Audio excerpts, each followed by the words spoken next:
अस्सलाम वालेकुम। वालेकुम अस्सलाम। ये बताएं आप लोग मेरा फोन क्यों नहीं उठा रहे? क्यों? फोन ना उठाने का हक सिर्फ तुम्हारा है। कल मैं बहुत टेंशन में थी, आपको नहीं पता। और अब आप क्या अपनी औलाद से भी बदला लेंगी?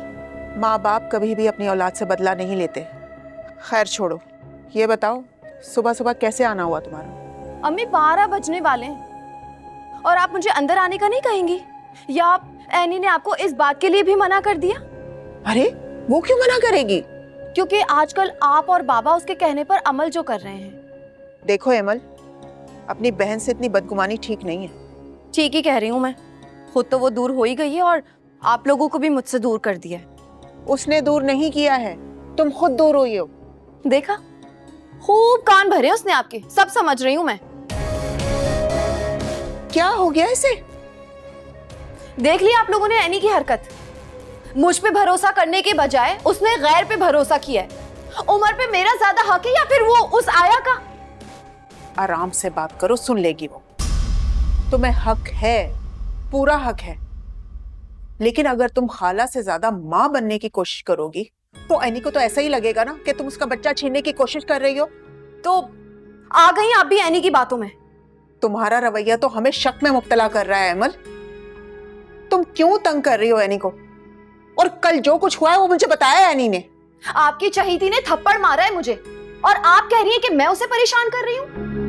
उमर पे मेरा भी तो पूरा हक है ना, मैं उसे संभाल सकती हूँ, वो मेरे पास ही रहेगा।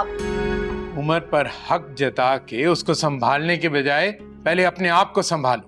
बाबा ये बात आप एनी को भी तो समझा सकते हैं ना, जिसके डगमगाते कदमों की वजह से मैं ससुराल में किसी से नजरें मिलाने के काबिल नहीं रही हूँ। मुझे अपनी तरबियत पर पूरा यकीन है। अच्छा, तो इसका मतलब है कि मैं आपसे झूठ कह रही हूँ? तुमने जरूर एनी को मजबूर किया होगा। उसने कभी जिंदगी में किसी पर हाथ नहीं उठाया। ना कभी वो ऐसी थी और ना ही तुम। अच्छा, वो चाहे बेवा होने के बाद भी अफान में दिलचस्पी ले, लेकिन मैं उसे कुछ ना कहूं? विमल, होश से काम लो। तुम भी अपने ससुराल की बातें बोलने लगी हो क्या? और आप खुदा के लिए अपने आप को संभालिए, आपकी तबीयत खराब हो जाएगी। मैं ठीक हूं। सॉरी बाबा, लेकिन मैं गलत नहीं कह रही हूँ। मेरी बात भी तो कोई समझे ना, सब मुझे गलत ही समझ रहे। खुदा के लिए चुप हो जाओ, चुप हो जाओ। शर्म आनी चाहिए तुम्हें अपनी बहन के ऊपर इस किस्म के इल्जामात लगाते हुए। ठीक है, मत करें आप मेरी बात पर यकीन। अभी आएगी ना वो कॉलेज से, तो पूछ लीजिएगा आप उससे, मैं यही हूं। वकील साहब, और कितना टाइम लगेगा? अफान साहब आप बेफिक्र रहिए, बहुत जल्द आपका काम हो जाए। वकील साहब ये जितना जल्द हो सके काम कर दें। मैं चाहता हूं कि एनी के लिए कोई ऐसी इन्वेस्टमेंट हो जिसके बाद उसे किसी के सामने हाथ ना फैलाने पड़े। डोंट वरी, मेरे ख्याल में वो अपार्टमेंट्स उनके लिए काफ़ी होंगे और महरोज साहब के बैंक अकाउंट में काफ़ी रकम मौजूद है।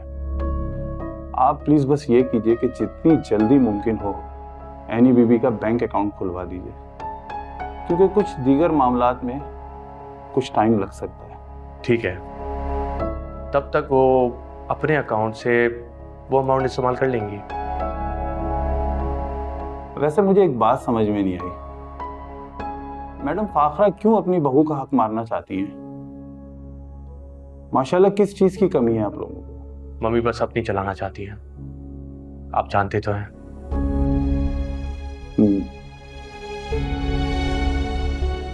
रोज़े क़यामत आपके भाई यकीनन आपसे बहुत खुश होंगे। वकील साहब, आखिरत की बात कहाँ है? बस जीते जी हकदार को हक मिलना चाहिए। बहुत अच्छी सोच है आपकी।